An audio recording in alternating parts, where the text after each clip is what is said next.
क्या कारण है कि प्रार्थना करने में और वचन पढ़ने में मन नहीं लगता?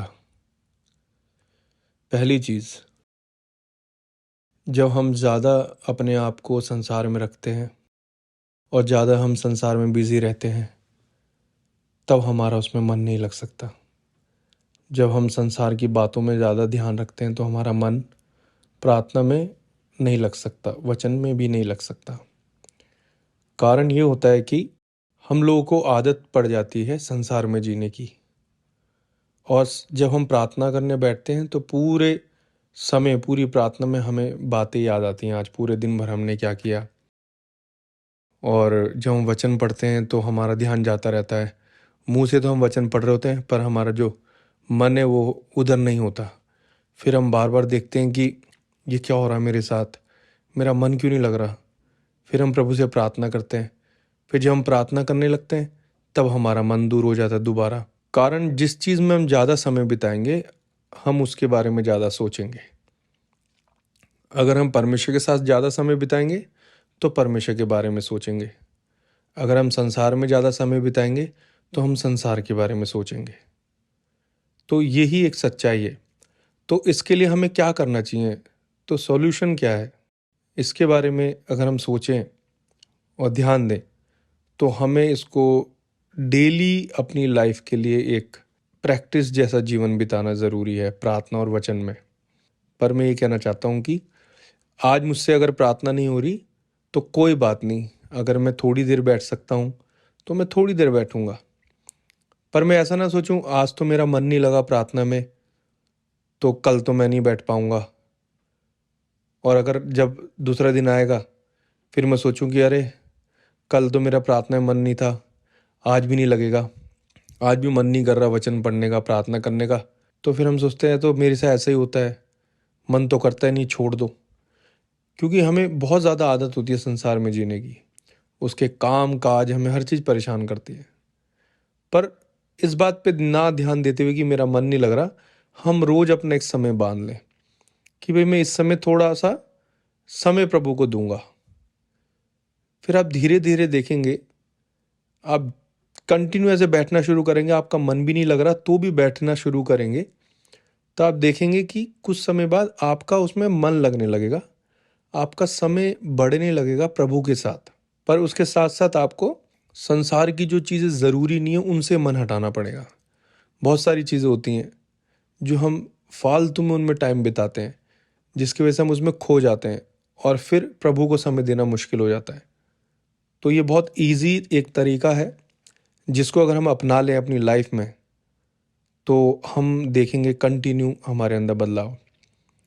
जैसे कि एक व्यक्ति जब एक्सरसाइज करते हैं, जो लोग वो अपने आप को फिट रखने के लिए क्या करते हैं, जिम जाते हैं, एक्सरसाइज करते हैं, वॉकिंग करते हैं, रनिंग करते हैं। पर अगर वो अपनी डाइट पे कंट्रोल ना करें तो उनका ये सब एक्सरसाइज करना बेकार हो जाता है।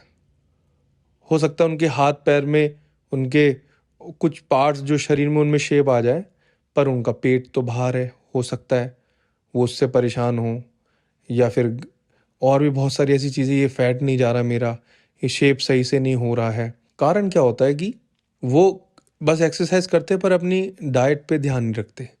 उनका जो मन करता है वो खाते रहते हैं और उसमें ज़्यादा उनका रहता है, क्योंकि डाइट तो करते नहीं है, तो एक्सरसाइज की और भूख लग रही है, रनिंग करके आए, वॉकिंग करके आए और फिर आके खाए जा रहे हैं, और ये सोच के कि एक्सरसाइज तो हम कर ही रहे हैं, हम बर्न कर रहे हैं अपना फैट, कैलोरीज बर्न हो रही है। नहीं, उसके साथ हमें डाइट पे बहुत ज़्यादा कवर करना है।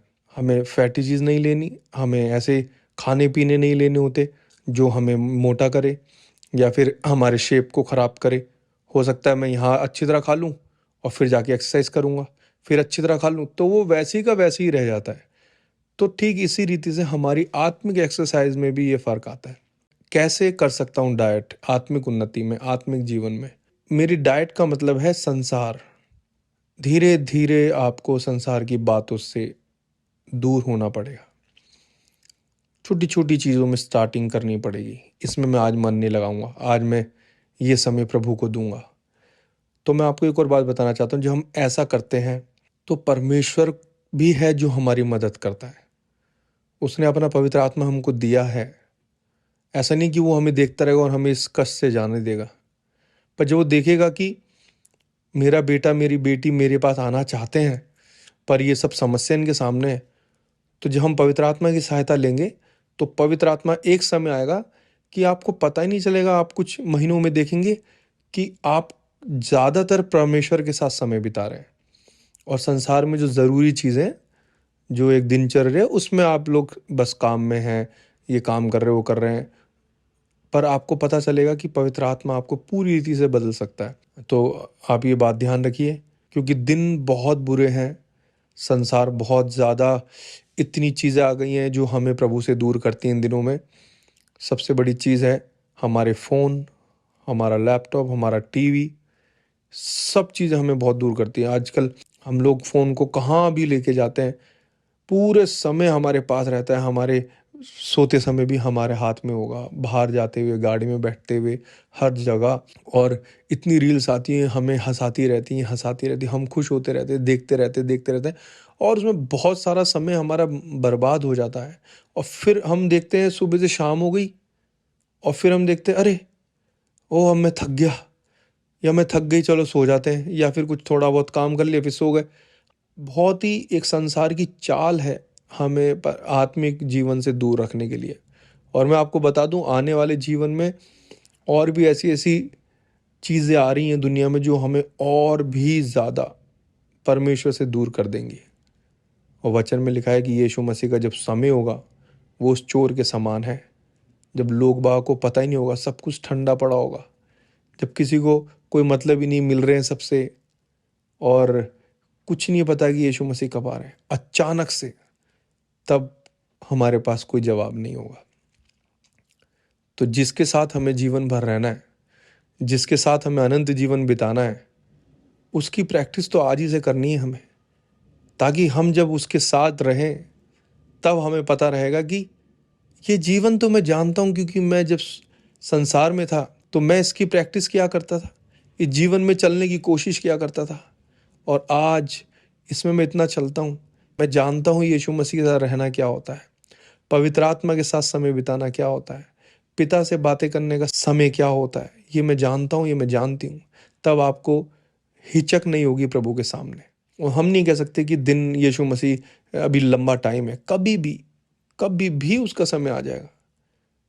तो ये हमारे संसार में रहने के लिए भी अच्छा समय है कि हम प्रभु के साथ समय बिताएं, और एक स्वर्गीय जीवन जीने में भी वो अच्छा एक समय है। तो आइए हम अपने जीवन को प्रभु को दें और आगे बढ़ें।